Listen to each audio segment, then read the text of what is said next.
రాష్ట్ర ప్రభుత్వం ప్రతిష్టాత్మకంగా ప్రతి సోమవారం నిర్వహించే ప్రజా సమస్యల పరిష్కార వేదికలో నెల్లూరు నగరపాలక సంస్థ కమిషనర్ వైభవనందన్ పాల్గొని అర్జీదారుల నుంచి వినతి పత్రాలను స్వీకరించారు. కార్యాలయంలోని కమాండ్ కంట్రోల్ సెంటర్ విభాగంలో సోమవారం జరిగిన ఈ కార్యక్రమంలో కమిషనర్ మాట్లాడుతూ ప్రజల నుంచి అందుకున్న ఫిర్యాదులను క్షేత్రస్థాయిలో పరిశీలించి వాటికి శాశ్వత పరిష్కారం అందించేందుకు కృషి చేస్తామని తెలిపారు. ప్రభుత్వ ఇరిగేషన్ కార్పొరేషన్ దేవాదాయ శాఖలకు సంబంధించిన స్థలాలను ఆక్రమించి ఎలాంటి నిర్మాణాలు చేపట్టరాదని, అలాంటి వారిపై చట్టపరమైన కఠిన చర్యలు తీసుకుంటామని కమిషనర్ ఈ సందర్భంగా హెచ్చరించారు. ఈరోజు నెల్లూరు నగరపాలక సంస్థ నందు ప్రజా ఫిర్యాదుల పరిష్కార వేదిక ద్వారా ఇప్పటి వరకు 35 మంది వివిధ సమస్యలపైన సర్వీసులకు సంబంధించి వినతి పత్రాలు సమర్పించున్నారు. ఇందులో ముఖ్యంగా టౌన్ ప్లానింగ్ సంబంధించి అత్యధికంగా 13 రిప్రజెంటేటివ్స్ ఇస్తున్నారు.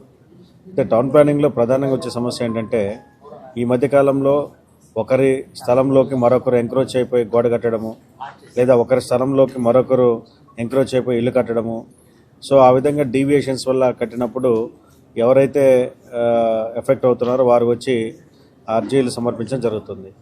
అయితే ఈ సందర్భంగా పట్టణ ప్రజలందరికీ తెలియజేసింది ఏంటంటే అందరూ కూడా ల్యాండ్ ఎంక్రోచ్మెంట్, అది ప్రైవేట్ కావచ్చు పబ్లిక్ కావచ్చు, ముఖ్యంగా పబ్లిక్ ల్యాండ్స్ని ఎంక్రోచ్ చేయొద్దు. ప్రభుత్వ స్థలాలను కానీ, అది ఇరిగేషన్ కానీ, R&B కానీ, లేదా మున్సిపల్ ల్యాండ్ కానీ, లేదా ఎండోమెంట్ కానీ ఏ ప్రభుత్వ స్థలాలని ఆక్రమించినా సరే వారిపైన ఖచ్చితంగా కఠినమైన చర్యలు తీసుకుంటాము. నెల్లూరు నగరపాలక సంస్థ పరిధిలో అటు గౌరవ పురపాలక శాఖ మంత్రులు శ్రీ పొంగూరు నారాయణ గారు, ఇటు రూరల్ శాసనసభ్యులు కోటమిరెడ్డి శ్రీధర్రెడ్డి గారు ఇప్పటికీ కొన్ని వందల కోట్ల రూపాయల స్థలాలని ఈ కబ్జాదారుల చెర నుండి విముక్తి తీసుకురావడానికి ఎంతో కృషి చేశారు. వందల కోట్ల రూపాయల ఆస్తుల్ని కాపాడారు అధికారుల యొక్క సహకారంతో. కాబట్టి ఈ సందర్భంగా ఎవరైనా సరే ప్రభుత్వ స్థలాలను కనుక ఆక్రమించినట్టయితే ఖచ్చితంగా వారిపైన కఠిన చర్యలు తీసుకుంటాము.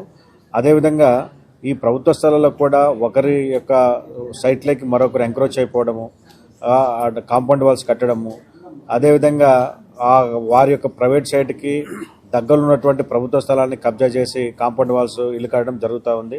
ఇటువంటివి మా నోటీస్కి వచ్చినప్పుడు వెంటనే వాటి మీద సరైనటువంటి విచారణ చేసి వారి మీద తగిన చర్యలు తీసుకుంటామని చెప్పి, ఇటువంటివి ఎవరు కూడా చేయకూడదని, అటువంటి వాటిని సపోర్ట్ కూడా చేయరాదని చెప్పి మరొకసారి ప్రజలందరికీ విజ్ఞప్తి చేస్తున్నాను.